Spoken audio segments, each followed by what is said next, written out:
De repente vendi meus filhos pra uma família americana. Eles têm carro, eles têm grana, eles têm casa e a grama é bacana. Dívida externa. Você não entende, mas você paga. Só assim eles podem voltar e pegar um sol em Copacabana. E pegar um sol em Copacabana. E pegar um sol em Copacabana. E pegar um sol em Copacabana.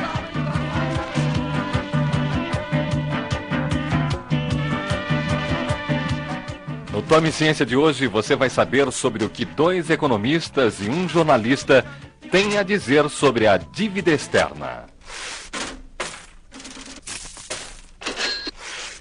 A economista Rosa Maria Marques, da Fundação Getúlio Vargas. Nós já pagamos uma dívida, ou seja, ela é de condições ruins e ela só faz mal para a economia brasileira, mas ao mesmo tempo nós já pagamos e, no entanto, nós continuamos devendo. O jornalista Bernardo Kucinski, professor da Escola de Comunicações e Artes da Universidade de São Paulo. Através do controle que eles têm do próprio dólar e do juros sobre o dólar, eles conseguiram realmente enforcar os países que estavam endividados, sabendo que eles iam se enforcar. E o economista da Pontifícia Universidade Católica, Paulo Sandroni. Enquanto nós estivermos dispostos a pagar a dívida pelo lado do respeito a esses contratos, essas taxas de juros altíssimas do jeito que elas estão, é uma utopia querer ao mesmo tempo estabilidade de preços e querer também o crescimento econômico. Todo ano o Brasil paga só de juros 5% do seu produto interno bruto. 5% do que cada brasileiro produz vai para o exterior, para pagar a dívida. Mas como foi mesmo que isso aconteceu? Nosso repórter André Carriere ouviu primeiro a economista da Fundação Getúlio Vargas, Rosa Maria Marques. Professora Rosa Maria, qual é a origem dessa dívida externa com a qual a gente convive assim, diariamente, mas a gente não sabe qual foi a gênese dela e de onde partiu? Bom, a origem da dívida externa brasileira, ela deve ser buscada particularmente na década de 70. Quer dizer, na década de 70, os governos ditatoriais da época se valeram, como vários outros países do terceiro mundo, em particular da América Latina, de empréstimos que estavam sendo oferecidos no mercado internacional para alavancarem investimentos que aqui estavam sendo realizados.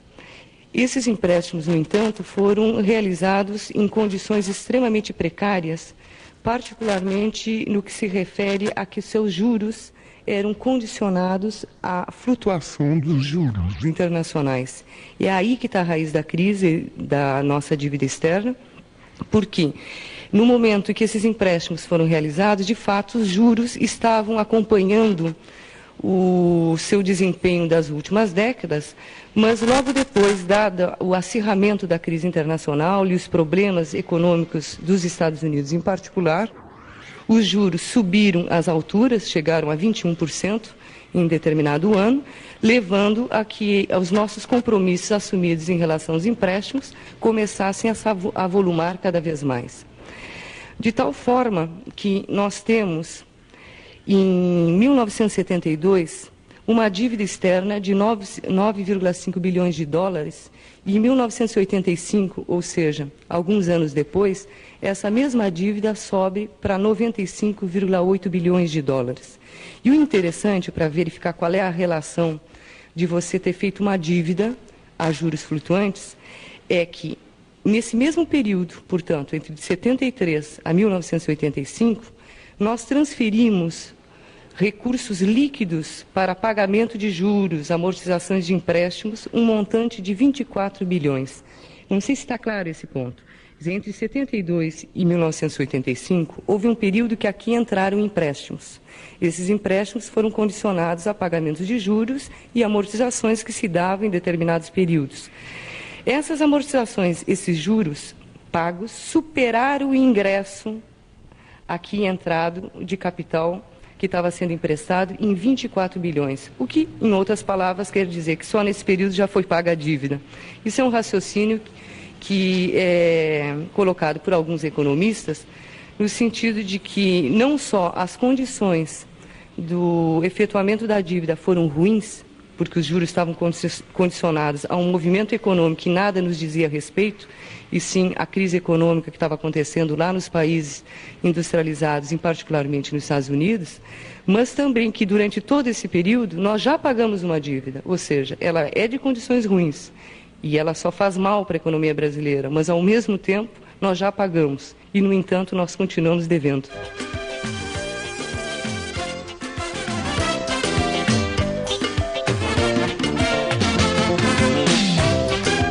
O grande problema, como explicou a economista Rosa Maria Marques, é a brusca variação dos juros flutuantes. O Brasil tomou emprestado dinheiro a juros baixos, mas eles subiram.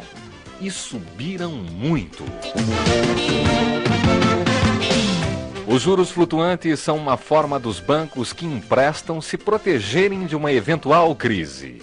E a crise aconteceu. O jornalista Bernardo Kucinski, professor de jornalismo da Escola de Comunicações e Artes da USP, é autor de um livro chamado A Ditadura da Dívida, onde ele aponta um fator de manipulação no aumento dos juros. Nosso repórter, Yuri Brancoli, conversou com o jornalista Bernardo Kucinski. Professor Kucinski, exatamente como é que esses países, que são credores do Brasil, tentaram cobrir esse risco, tentaram arranjar a dívida de forma que eles não saíssem prejudicados com o passar do tempo e com os pagamentos que o Brasil vem fazendo isso ao longo de muito tempo, há mais de 20 anos? Bom, o que os bancos fizeram, esses grandes bancos internacionais, eles tinham muito dinheiro em circulação devido à grande expansão da economia capitalista nesse período. Então o que eles fizeram? Eles criaram uma nova modalidade de empréstimo, cuja taxa de juro ela ia depender do dia do pagamento do juro. Essa taxa, que se chama LIBOR, é uma taxa interbancária. Então isto garantia os bancos contra qualquer imprevisto na economia mundial, uma interrupção de entradas de recursos, uma interrupção de comércio, uma guerra. Porque se eles tivessem que se cobrir com recursos novos, eles iam ter que emprestar no interbancário. Eles mesmos iam inflacionar os juros. Acontece que os clientes já tinham se pré-comprometido a cobrir qualquer juro. Então, o que os países periféricos, latino-americanos, fizeram, na verdade, foi praticamente entregar aos bancos que emprestaram esse dinheiro um cheque em branco na questão do juro. Né? Mesmo porque são os próprios bancos que determinam as taxas do interbancário. Né? Inclusive, há aí uma componente de manipulação possível que pode artificialmente elevar juros de maneira considerável. De qualquer maneira, eram mais ou menos como aqueles contratos que a classe média brasileira fez na época do milagre econômico, que comprava uma casa pelo BNH, contraía um empréstimo que tinha um valor nominal de face, ficava devendo, sei lá, 10 mil cruzeiros, mas o que ela ia pagar? Ela ia pagar uma correção monetária mais um juro, só que ela não sabia o valor da correção monetária. Aquele valor era um valor futuro a ser determinado, às vezes pelo governo, pelo mercado. Tanto assim que a classe média se enforcou e tiveram que repactuar, renegociar. Hoje existe uma cláusula pela qual você não pode pagar mais do que tanto do seu salário. Então o que aconteceu no mercado internacional foi a mesma coisa. Então, eles assinaram um cheque em branco, ocorre que as condições realmente sofreram uma revolução, houve a crise do petróleo, houve as guerras no Oriente Médio, houve coisas incríveis que aconteceram, agravou-se a crise na economia americana. Os americanos tiveram que oferecer juros cada vez maiores para que os japoneses, os europeus, comprassem títulos do seu tesouro, porque eles começaram a ter uma dívida interna grande. Esses juros foram crescendo e teve um dia em que os americanos, inclusive, tiveram que abandonar a sua política monetária de controle fino dos juros e partir para uma outra política, praticamente uma revolução em termos de política monetária nos Estados Unidos, controlando só a moeda no mercado. Não vou entrar em detalhes sobre o que isso significa, mas basicamente significa que eles abdicaram da política de acompanhar o juro de maneira fina, de maneira refinada. Eles deixaram que o juro fosse para onde fosse. E o juro foi, de repente, de uma média de 8%, 9%, ele foi para 18%, 19%, chegou a 20%. justamente no momento em que os países latino-americanos e o Brasil estavam altamente endividados. Então a conta de juros desses países dobrou e eles se tornaram insolventes. Eles não conseguiam gerar recursos para pagar esses juros. Além dos países se tornarem insolventes, cada uma daquelas grandes empresas que se financiou com esse tipo de empréstimo se tornou insolvente. Então criou-se o que a gente chama de bola de neve. Os países começaram a tomar dinheiro para cobrir a própria conta de juros, né? Então este foi um processo que afetou toda a periferia dos países capitalistas e que está diretamente ligado ao agravamento da crise da economia americana. A tese que eu e a Sue Branford defendemos no nosso livro é de que, inclusive, o que ocorreu foi um processo de transferência de uma crise. Houve uma transferência de uma crise do centro do capitalismo para a sua periferia. Assim como em cada país houve uma transferência do custo da crise do setor privado para o setor público. Porque isso seria um outro capítulo, mas aqui o que começou a acontecer é que através de políticas acertadas com o governo, os grandes industriais conseguiram que as empresas estatais reduzissem os seus preços enquanto eles aumentavam os seus. Com isso, as empresas privadas, que também tinham se endividado, conseguiram saldar suas dívidas, mesmo a juros de 20%, mas o setor público se enredou cada vez mais, porque cobrava menos pelos seus serviços. Então hoje, esta dívida externa, que no começo dessa história se dividia mais ou menos entre 60% do setor público, 40% do setor privado, hoje ela é 85%, quase 90%, uma dívida do setor público, uma dívida nossa, minha, do ouvinte desse programa, de vocês que estão fazendo o programa, do sujeito que paga imposto. As empresas privadas não querem nem saber.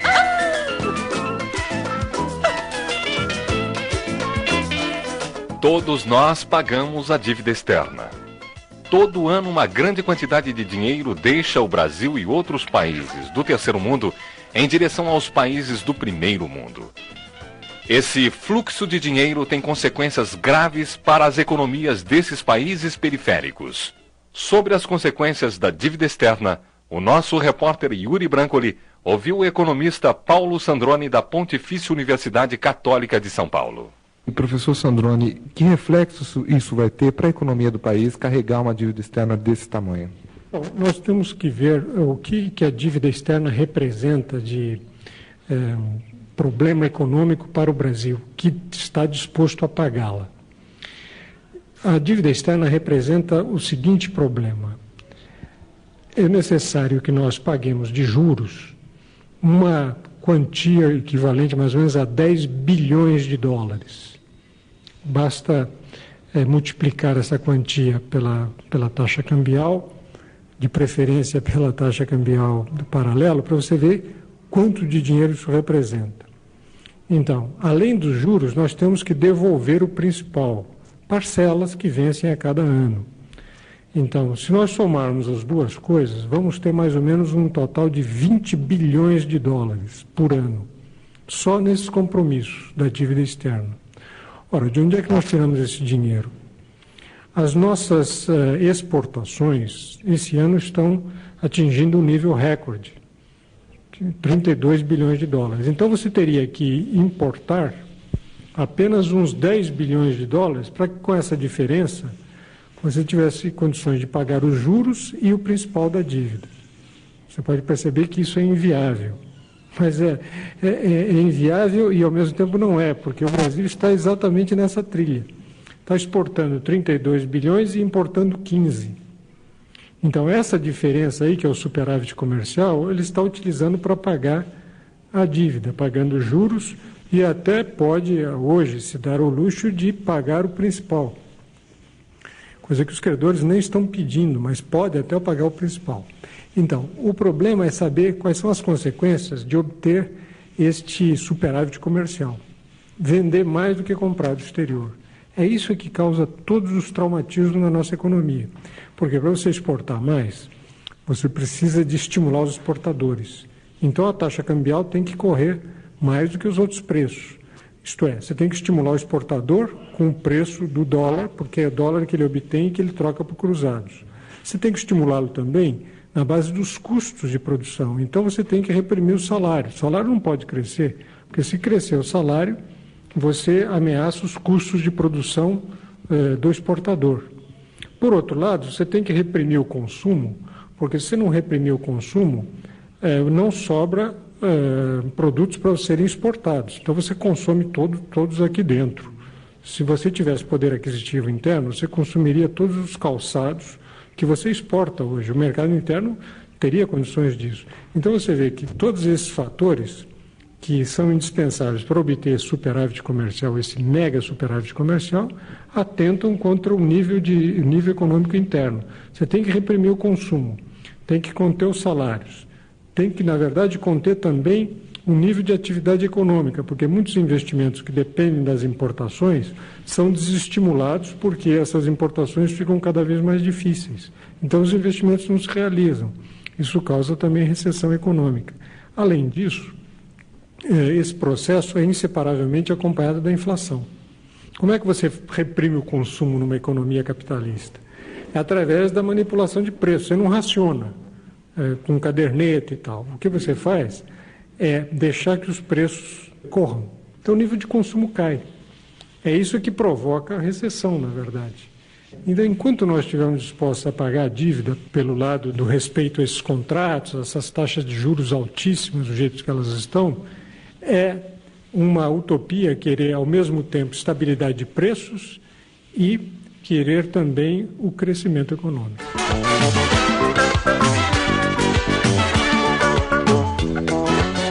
O pagamento da dívida externa traz esses problemas todos para o Brasil e para os países do terceiro mundo. Como explicou o professor Paulo Sandroni, para poder pagar a dívida, é preciso gerar um superávit na balança de pagamentos. É preciso exportar mais do que importar, mesmo que seja preciso tornar os produtos tão caros e reduzir tanto os salários, a ponto de fazer a população deixar de consumir para poder exportar. Mas tem mais. Nosso repórter André Carriere conversou com a economista Rosa Maria Marques sobre os custos sociais da dívida externa. E quando a gente fala em dívida externa, a gente pensa em quem paga. Quem paga é o povo brasileiro, o custo social dessa dívida externa. Como é que a senhora vê esse custo social? Qual é esse custo social? A que ponto chega esse custo social da dívida externa do Brasil e da América Latina? Uma das principais consequências da dívida externa sobre os povos da América Latina foi o fato de colocar aos povos da América Latina uma situação de retrocesso. Ou seja, se nós pegarmos os dados da renda média per capita, portanto, na América Latina, no período 1975 e 85, ou seja, 3 anos atrás, nós verificamos que no conjunto da América Latina a renda média não cresceu em absolutamente nada, o que nos permite dizer, como alguns economistas já colocaram, que se trata de uma década perdida. Só isso é extremamente grave, se não fosse por outros motivos, ou seja, se em 10 anos você, com um crescimento populacional, não aumenta a tua renda per capita, você está cada vez mais criando um diferencial entre os países do primeiro mundo, o que significa que você não está atendendo de forma nenhuma as necessidades básicas dessa população. Mas é mais grave ainda porque é exatamente nessa década que está havendo profundas transformações na economias do primeiro mundo, particularmente em relação a mudanças tecnológicas, que, dado o fato de que nós aqui, no caso Brasil, estamos transferindo anualmente 5% do nosso PIB, está inviabilizando não só o investimento naquelas áreas que são chamadas áreas básicas, de uma economia, áreas da saúde, área da educação, sem falar no investimento mais pesado que permitiria um crescimento futuro, mas principalmente nós não estamos investindo em nova tecnologia, o que para o futuro pode ser extremamente grave. A dívida externa brasileira, e não só a brasileira, como da América Latina e de todo o terceiro mundo, ela se concretiza, ela pode ser chamada como uma nova forma de dominação desses países em relação aos países pobres ou aos países do terceiro mundo, ou mesmo de um país industrializado como o Brasil. A dívida externa do Brasil, da América Latina e do terceiro mundo, ela tem servido a financiar a reciclagem que está ocorrendo nos países do primeiro mundo, no sentido da reciclagem do seu parque industrial, ou seja, está financiando, né, um novo período de acumulação que no futuro vindouro aí pode surgir. Para dar uma ideia, eu gostaria de dar um dado. O que significou a remessa de recursos da América Latina do período 81 e 85, são apenas 4 anos, né? Os bancos credores receberam 161 bilhões de dólares dessa região. Para se ter uma ideia da magnitude desse valor, a guerra do Vietnã custou apenas 150 bilhões de dólares. Isso implica em que esse setor, quer dizer, a América Latina, uma região pobre do mundo, transferiu a maior soma de recursos de uma região pobre para uma região rica. Eu acho que isso, por aí, a gente pode ver o que significa dizer que é uma nova forma de dominação, a manutenção da dívida externa, que hoje não está sendo renegociada no plano mundial, e a manutenção das condições, né, tal como elas estão colocadas.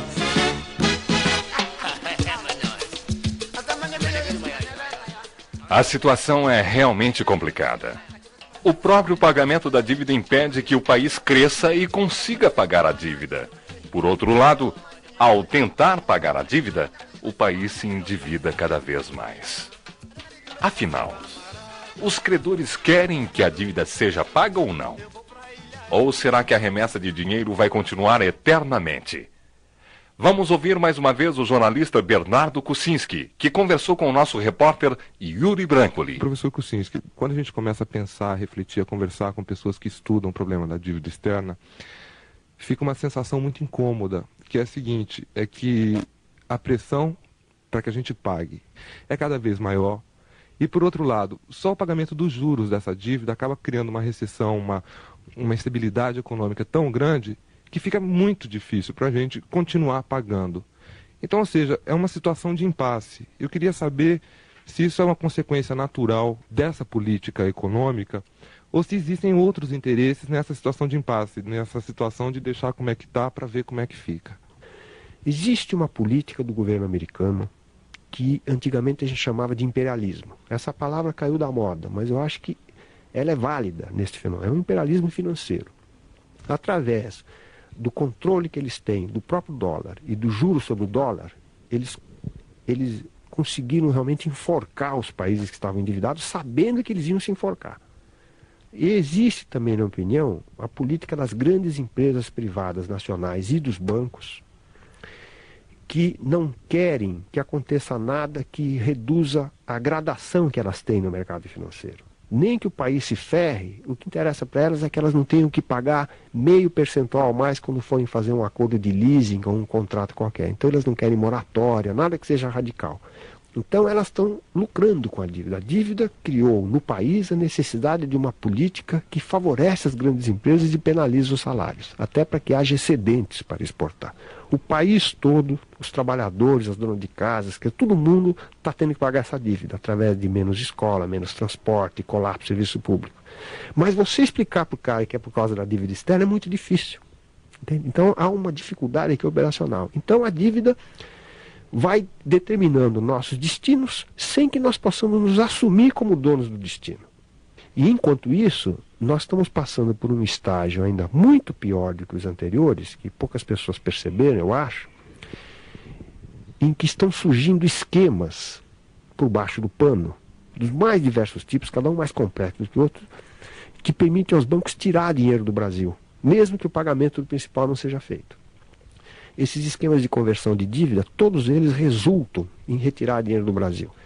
Existe hoje subfaturamento generalizado, as empresas exportadoras separam um dinheirinho e deixam ele lá fora, nem trazem para o Brasil. Isso é uma coisa da ordem de 5% a 10%. Este dinheiro já fica com os bancos, que eles retribuem para elas aqui em cruzados, através de algum tipo de esquema favorecido, no qual os dois lados ganham. E quem perde é o país.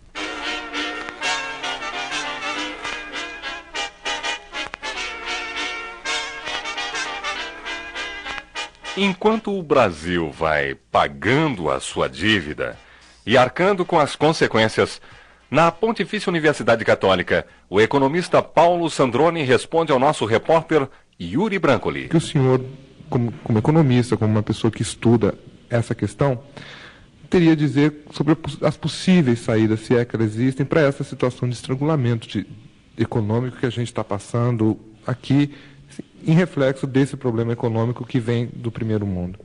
Bom, existem várias saídas, inclusive uma saída é aquela que está ocorrendo na prática, que é mais ou menos na base do deixa como está, para ver como é que vai ficando. Essa é uma saída que nós já estamos tentando há 8 anos. Há 8 anos que nós estamos, 7 anos, na verdade, estamos utilizando uma política de obtenção de mega superávites para pagar a dívida.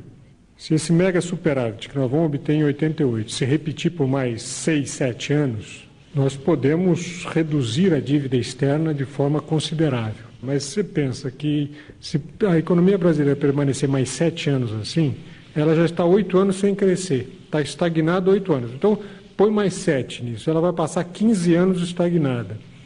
E essa é uma saída, mas isso não convém a ninguém. Aos brasileiros, especialmente, isso é inaceitável. Mas é uma saída que está se implementando. Agora, existem outras saídas. Eu acho que a saída mais inteligente seria uma saída que buscasse reunir todos os aspectos globais da crise e não os aspectos parciais, porque você pode dar uma solução parcial hoje e amanhã o problema volta com a mesma velocidade, com a mesma intensidade. Quer dizer, a crise passa então para uma solução estrutural mais ampla. Então, se nós criarmos esse tipo de mentalidade, esse tipo de visão do problema, eu acho que é possível criar uma força política suficiente para equacionar, para meter dentro das negociações, inclusive do FMI com os banqueiros, outros elementos que não só os elementos econômicos, de voo curto, não é? Mas sim elementos econômicos, políticos, sociais, culturais, de médio e longo prazo. Então, são essas questões que têm que entrar em jogo.